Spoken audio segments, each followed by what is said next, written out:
Nous allons travailler sur la notion de fonction logarithme népérien. Alors avant de commencer ce travail, je vous invite à regarder la vidéo que je vous mets à l'écran. C'est une vidéo dans laquelle on a travaillé sur une activité de préparation à cette construction de la fonction logarithme népérien. On a aussi vu déjà des cas particuliers et nous allons maintenant ici faire le bilan de cette activité.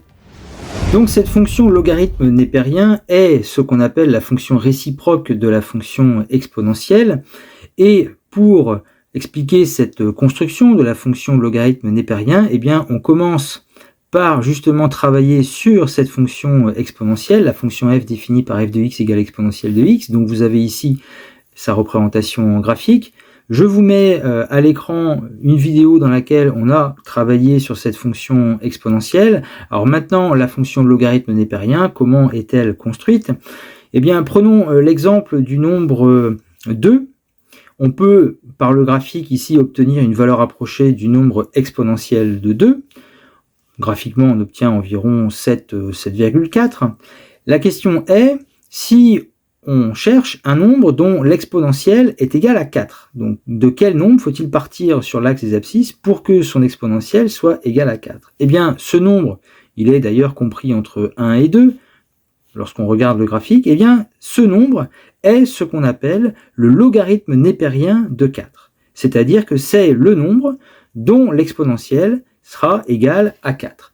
Et alors, à la calculatrice, justement, on va pouvoir obtenir une valeur arrondie en utilisant, et je vous montre ici sur cette calculatrice, le logarithme népérien va se trouver très souvent dans les calculatrices autour de la touche exponentielle qui est ici, donc le ln comme on dit, mais pour logarithme népérien se trouve ici.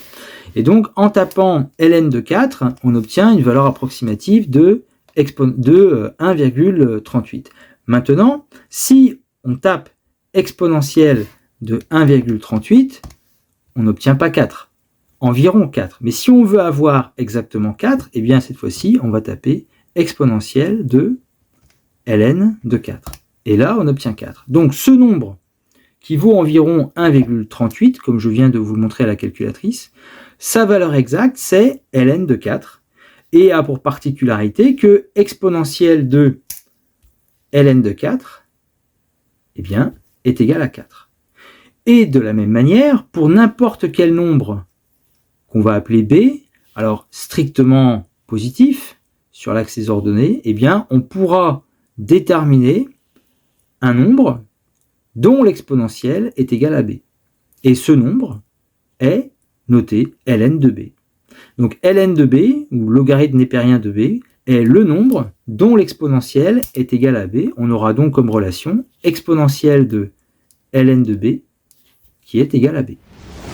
Alors pourquoi ce nombre b est forcément strictement positif?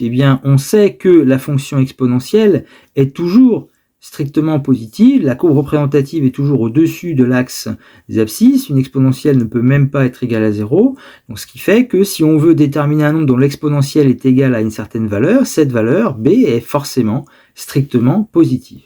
Et donc nous aurons comme définition du logarithme népérien la définition suivante: pour tout nombre b strictement positif, correspond à un unique nombre réel a, tel que exponentielle de a est égale à b. Sur notre graphique, le réel a, c'est celui qui est lu sur l'axe des abscisses. On pourrait noter a ici donc est égal à ln de b, le nombre a est ici, et vérifie donc exponentielle de a qui est égal à b. Ce nombre a, dans la définition, ce nombre a est donc appelé le logarithme népérien de b et est noté a égale ln de b. Avec donc cette représentation dans ce graphique, le nombre a noté ln de b est le nombre dont l'exponentielle est égale à b.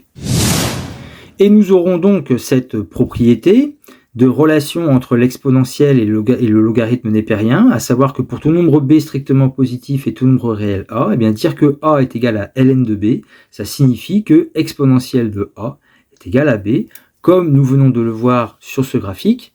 Dire que le nombre a correspond au logarithme népérien de b, ça signifie que exponentielle de a, que je vais noter ici, exponentielle de a, correspond au nombre b.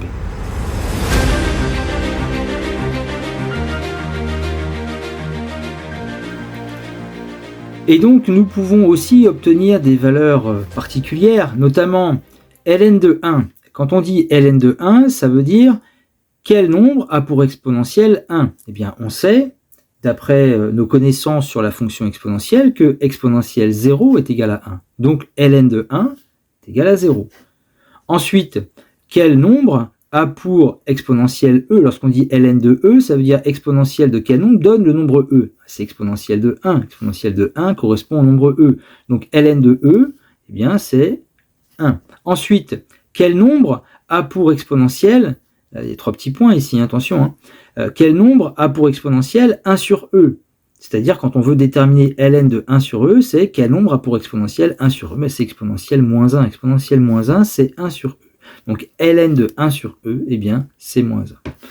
Ensuite, nous aurons le cas particulier suivant, c'est que, comme on l'a dit, b est toujours strictement positif. Le nombre ln de b n'est pas défini pour des valeurs de b qui seraient négatives ou nulles. Ln de 0 n'existe pas, ln de moins 1 n'existe pas non plus, tout simplement parce que, eh bien, d'après notre construction, notre exponentielle ne peut pas être égale à 0 et ne peut pas non plus être négative. On peut, si vous préférez, peut-être s'en assurer à la calculatrice, mais le réseau rien de tel qu'un bon raisonnement.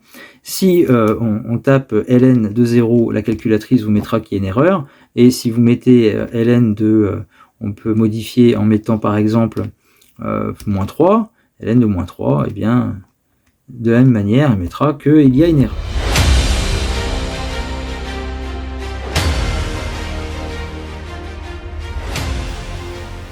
Et nous définissons donc la fonction logarithme népérien. Donc la fonction logarithme népérien notée ln, eh bien c'est une fonction qui sera définie que sur les nombres strictement positifs et qui à tout nombre positif va associer donc le nombre qui sera noté ln de x, c'est-à-dire le nombre dont l'exponentielle est égale à x.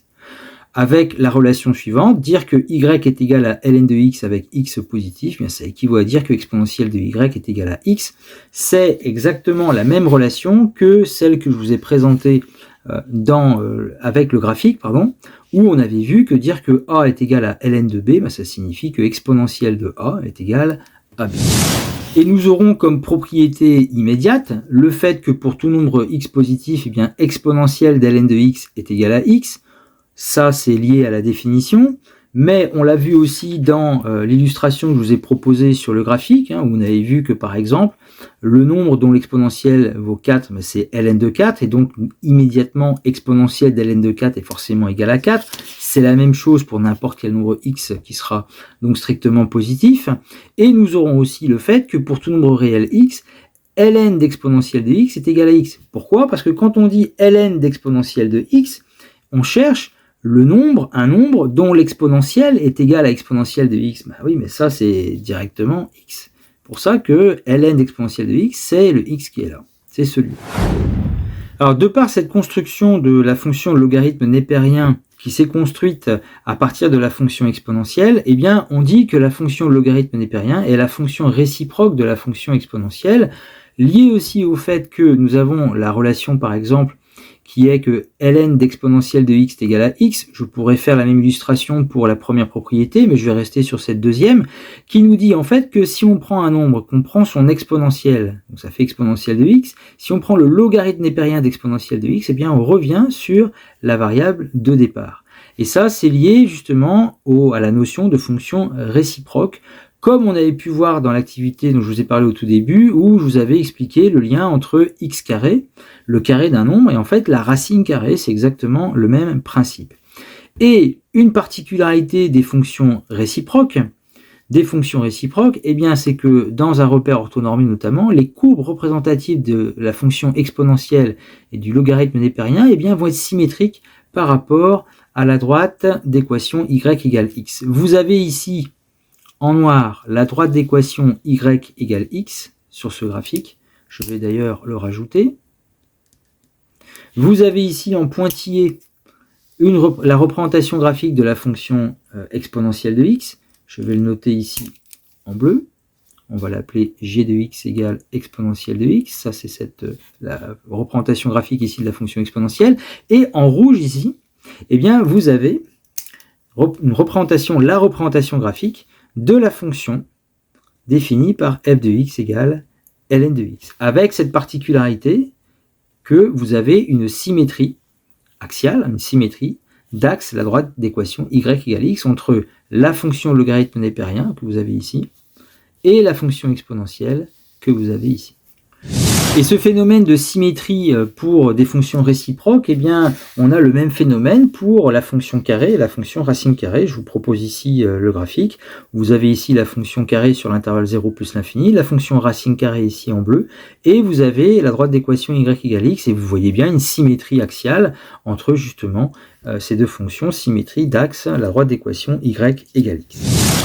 Et nous avions vu que la fonction exponentielle de x, c'est une fonction qui est continue. Alors même si là, ici, je l'ai tracé en pointillé, mais c'était pour ne pas représenter complètement cette fonction.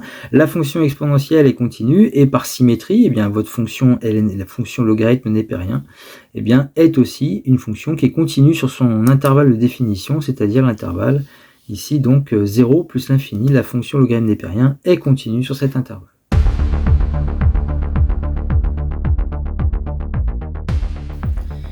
Alors nous allons nous intéresser maintenant aux variations de cette fonction logarithme népérien, même si le graphique que je vous ai présenté nous amène à penser que la fonction est strictement croissante. Cette fonction logarithme népérien déjà est dérivable sur l'intervalle 0 plus l'infini, et pour tout nombre x strictement positif, eh bien, sa fonction dérivée a pour expression 1 sur x. Alors comment on obtient cette expression? Eh bien, je vais vous le proposer, vous le montrer, à l'aide d'une fonction, la fonction g définie sur l'intervalle 0 plus l'infini par g de x égale exponentielle ln de x. Alors, il va s'agir de dériver cette fonction, et pour dériver cette fonction, on va avoir besoin de la dérivée d'une composée.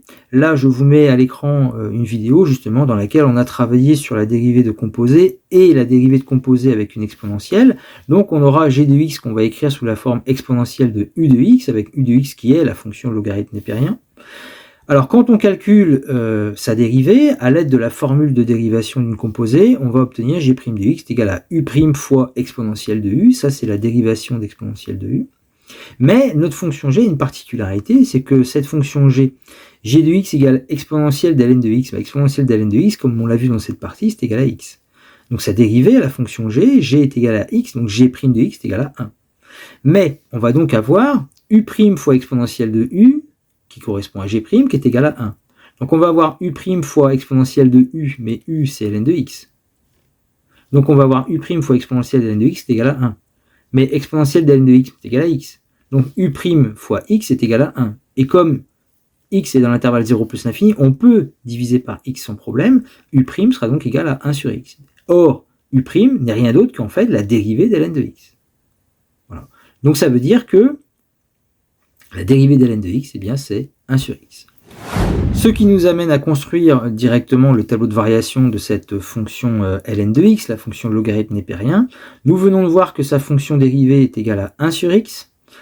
Donc, comme on est sur l'intervalle 0 plus l'infini, puisque le logarithme népérien n'est défini que sur l'intervalle 0 plus l'infini, dans le tableau de variation, nous allons avoir donc notre dérivée. Comme x est strictement positif, 1 sur x est aussi strictement positif. Donc la fonction ln de x sur son intervalle 0 plus l'infini est strictement croissante. On n'oubliera pas de mettre une double barre en 0, qui signifie que 0 est bien une valeur interdite.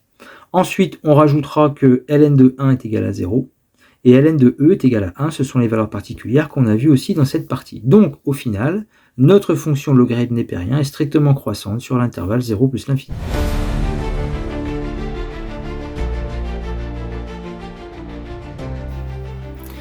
Et sur le graphique final que je vais vous présenter, eh bien, on va y mettre une tangente particulière, la tangente à l'abscisse x égale 1. Alors, son équation est donnée par la formule y égale f' de 1 fois x moins 1 plus f de 1. La fonction f ici, c'est la fonction logarithme népérien, donc f de x égale ln de x, donc f de 1, c'est ln de 1, mais ln de 1 c'est 0, c'est déjà une valeur particulière qu'il faut connaître. La fonction dérivée f' de x c'est 1 sur x, donc f' de 1 c'est 1 sur 1, et donc ça fait 1. Et donc quand on remplace par les valeurs obtenues dans l'équation ici de la tangente à l'abscisse x égale 1, et bien y est égal à 1 fois x moins 1 plus 0, c'est-à-dire y égale x moins 1, voilà l'équation de notre tangente. Nous obtenons ainsi la représentation graphique, on va dire finale, avec Donc la représentation graphique ici de notre fonction f de x égale ln de x, définie sur l'intervalle 0 plus l'infini. Valeur particulière ln de 1 égale 0, représentée ici par le point que j'ai placé ici en bleu.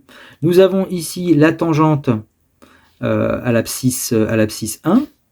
Et nous avons aussi une valeur particulière, le nombre e ici, qui s'obtient en partant de 1 en ordonnée, puisqu'on sait que ln de e est égal à 1. Donc en partant de 1 en ordonnée, on arrive ici au nombre e qui vaut environ 2,72. On peut le rajouter d'ailleurs, le nombre e, on rappelle, c'est environ 2,72. Alors une remarque concernant cette fonction logarithme népérien, on a expliqué que c'était une fonction qui était strictement croissante, mais au vu du graphique, on a l'impression que ça augmente certes, mais pas très fort, et finalement avec la calculatrice, on va s'apercevoir déjà que oui, ça augmente, mais vraiment faiblement. ln de 10, on est à 2,30, ln de 500, on n'est qu'à 6,21, ln de 1000, c'est-à-dire qu'on est 2 fois plus loin sur l'axe des abscisses, hein, et on est à 6,90, donc ça augmente certes, mais faiblement.